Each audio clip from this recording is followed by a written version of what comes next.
இன்னைக்கு நம்ம engineering டிராயிங்ல conic கர்வ்ஸ்ல hyperbola எப்படி வரையலாம்னு பார்த்தோம்னா ஃபர்ஸ்ட் கொஸ்டின் பார்த்தோம்னா draw a hyperbola whose distance of focus from directrix is 60 mm. இப்போ இந்த இடத்துல ஒரு டைரக்ட்ரிக்ஸ் வரையணும், இங்க ஒரு ஹரிசாண்டல் லைன். இங்க ஃபோக்கஸ் வந்து எப்படி இருக்குன்னா 60 mm தள்ளி இருக்கு டைரக்ட்ரிக்ஸ்ல இருந்து. ஸோ இதான் நம்ம ஃபோக்கஸ் அதான் சொல்லியிருக்காங்க. அப்புறம் அதோட எசென்சிட்டிவிட்டி கொடுத்துருக்காங்க. அப்பனா என்னன்னா எசென்சிட்டிவிட்டியோட ஃபார்முலா என்னதுன்னா ஃபோக்கஸ் பை டைரக்ட்ரிக்ஸ். இதான் எசென்சிட்டியோட ஃபார்முலா. இப்போ ஹைப்பர்போலாக்கு எப்படி இருக்கும்னா எப்பவுமே மேல லார்ஜர் நம்பரும் கீழே ஸ்மாலர் நம்பர் இருக்கும். அப்பனாலே இதோட எசென்சிட்டிவிட்டி வந்து மேல லார்ஜர் நம்பர் கீழே ஸ்மாலர் நம்பர் இருந்தா அது வந்து ஹைப்பர்போலா தான். இது மேல வந்து ஒரு ஸ்மாலர் நம்பர் கீழேயோட மேல வந்து ஸ்மாலர் நம்பர் ஆகும், கீழே லார்ஜர் நம்பர் ஆகும் இருந்துச்சுன்னா அது எலிப்ஸ். இதே மாதிரி இல்லைன்னா ஈக்குவல் கொடுத்துருப்பாங்க. எப்படின்னா focus is equal to it's directrix அந்த மாதிரி கொடுத்திருந்தாலே அதுல பேரபோலா தான். ஏன்னா பேரபோலாக்கு எசென்சிட்டிவிட்டி வந்து 2/2 1 அந்த மாதிரிலாம் கொடுத்தது இல்லை, மோஸ்டா ஈக்குவல் அப்படின்னு தான் கொடுப்பாங்க. இதுல வந்து நம்மளுக்கு கொடுத்துருக்காங்க 3/2. ஸோ நம்மளுக்கு பார்த்தோன்னே தெரியுது மேலதான் லார்ஜர் நம்பர் இருக்கு. ஸோ அதனால இது வந்து ஒரு hyperbola. Also draw a tangent and normal at any point P at the curve. இப்போ நம்ம இந்த இடத்துல ஒரு ஹைப்பர்போலா பிளேஸ் பண்ணிடுவோமா, பிளேஸ் பண்ணிட்டு அவங்க என்ன சொல்றாங்கன்னா டான்ஜென்ட் அண்ட் நார்மல் சொல்லியிருக்காங்க. அது வந்து எந்த ஸ்பெசிபிக் கண்டிஷன்ஸ் கொடுக்கல அந்த பாயிண்ட் பி எங்க லொக்கேட் பண்ணணும்னு. ஸோ நம்ம ஒரு ரேண்டம் பிளேஸ்ல லொக்கேட் பண்ணிட்டு அங்க இருந்து நம்ம அதுக்கு ஒரு டான்ஜென்ட் அண்ட் நார்மல் கன்ஸ்ட்ரக்ட் பண்ணலாம். வாங்க இப்ப வரையலாம். இல்ல நம்ம ரஃப் டயக்ராம்ல வரைஞ்ச மாதிரி இப்போ ஃபோக்கஸை வந்து நம்ம எவ்வளவு சொல்லியிருந்தாங்க அந்த இதுல 60 mm. ஸோ 60 mm இதா இருக்கு. இதுதான் நம்மள ஃபோக்கஸ் பாயிண்ட் பண்ணிக்கலாம்.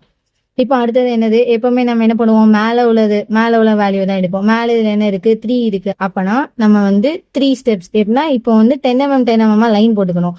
10 mm 10 mm லைன் போட்டோம்னா ஒவ்வொரு லைனா ஒரு 3 ஸ்டெப்ஸ் எடுத்து அங்க ஒரு வெர்டெக்ஸ் வைக்கணும். இப்போ 10 mm லைன் போட்டுக்கலாம் ஃபர்ஸ்ட். இப்போ 10 mm லைன் வரைஞ்சாச்சா, இப்போ வேர்டெக்ஸ் வரையணும். வேர்டெக்ஸ் வந்து எப்பவுமே என்னதுன்னா மேல உள்ள நம்பர் நம்ம சொல்லியிருக்கோமா, மேல என்ன இருக்கு 3, அப்படின்னா 3 ஸ்டெப்ஸ் பேக் 1 2 3. இதான் நம்மளோட வேர்டெக்ஸ். இப்போ வழக்கம் போல காம்பஸ் எடுத்து அந்த ரூல்ஸை ஃபாலோ பண்ண வேண்டியதான். அதுக்கு முன்னாடி நம்ம வந்து இது இப்போ எடுத்துருவோமா, இங்க உள்ள டிஸ்டன்ஸ் எடுத்துருவோமா. ஃபர்ஸ்ட் ஃபோக்கஸ்ல இருந்து வேர்டெக்ஸ் வரைக்கும் எடுத்துட்டு வேர்டெக்ஸ்ல பாயிண்ட் பண்ணி இங்க ஒரு லைன், இதே மாதிரி அதே மெஷர்மெண்டோட கீழே ஒரு லைன். இப்போ இங்க ஒரு பாயிண்ட், இங்க ஒரு பாயிண்ட்.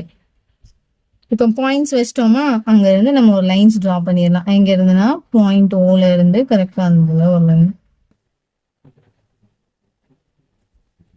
அதே மாதிரி கீழே.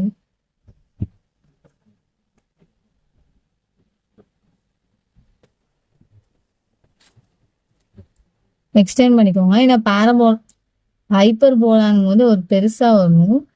So just extend it. Okay, இப்போ நம்ம ரூல்ஸ் ஃபாலோ பண்ற மாதிரி ஃபர்ஸ்ட் வேர்டெக்ஸ் மட்டும் விட்டுட்டு நெக்ஸ்ட் பாயிண்ட் வந்து நீங்க இதை வந்து 1 2 3 4 5 6 7 8 9 10 இப்போதைக்கு 10 போட்டு, அதே மாதிரி 1க்கு மேல இந்த இன்டர்செக்ஷன் பாயிண்ட் வந்து 1 அதே மாதிரி இது 2 இது 3 இது 4 இது 5.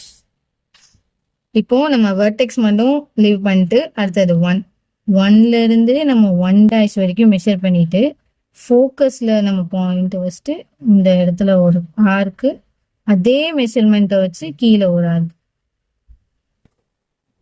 அடுத்தது அப்படியே கண்டினியூ பண்ணணும்.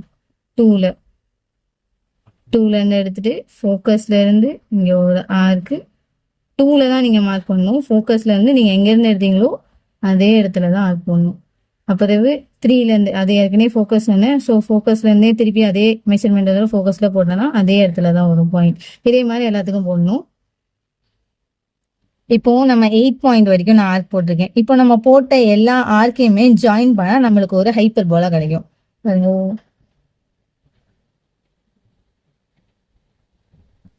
இப்போ பாத்தீங்கன்னா அந்த ஆர்க் எல்லாமே நம்ம ஜாயின் பண்ணா நம்மளுக்கு அழகா ஒரு ஹைப்பர்போலா கிடைச்சிச்சு. அடுத்து நம்ம கொஸ்டின்ல அடுத்து என்ன கொடுத்துருக்காங்கன்னா டான்ஜென்ட்டும் ஒரு நார்மலும் வரைய சொல்லியிருப்பாங்க at any point P. So நம்மளா ஒரு பாயிண்ட் சூஸ் பண்ணிக்கலாம். ஸோ நான் சும்மா இந்த பாயிண்ட்டை சூஸ் பண்றேன். இதுதான் என்னோட பாயிண்ட் பி. இப்போ இதுக்கு நான் டான்ஜென்ட் வரையணும்.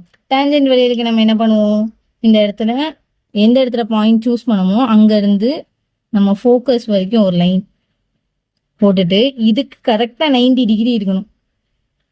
கரெக்டாக 90 டிகிரிக்கு நீங்கள் போடுற லைன் வந்து கரெக்டாக அந்த டைரக்ட்ரிக்ஸை போய் மீட் பண்ணணும்.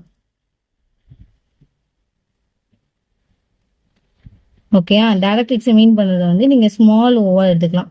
ஸோ இதில் இருந்து டைரெக்டாக இந்த பாயிண்ட் பியை டேஞ்சன்ட் மாதிரி மீன்ஸ் அதை வந்து கட் பண்ணுற மாதிரி பாஸ் பண்ணுற மாதிரி நீங்கள் வரையணும். இங்கேருந்து கரெக்டாக இந்த பி இருக்கா அதே பாஸ் பண்ணுற மாதிரி வந்துடுங்க ஒரு லைன். இப்போ ஜஸ்ட் ஒரு 2 mm 2 சைடும் அந்த பாயிண்ட்ல இருந்து இங்கிட்ட ஒரு 2 mm அங்கிட்ட ஒரு 2 mm நீங்கள் திக் பண்ணணும். அதை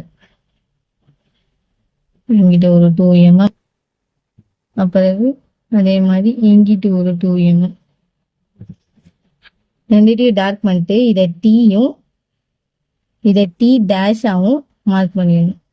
ஸோ இப்போ நீங்கள் வரைஞ்சிருக்கீங்களா டேஞ்சன்ட், இதுக்கு 90 டிகிரியில் ஒரு லைன் வரையணும், அதுதான் உங்கள் நார்மல்.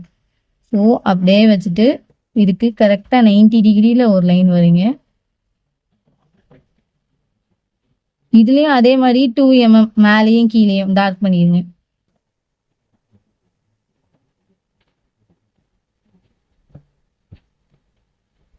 இதை வந்து என்னும் கீழே என் டேஷ்னு மார்க் பண்ணிடுங்க. அவ்வளோதான். டேஞ்சன்ட் நார்மல் ஒரு ஹைப்பர்போலாக்கு அவங்க கேட்டிருந்தாங்க. கேட்டிருந்த எல்லா இன்ஃபர்மேஷனோட டேஞ்சன்ட் நார்மல் வந்தாச்சு அட் எனி பாயிண்ட். அவ்வளோதான். தேங்க்யூ.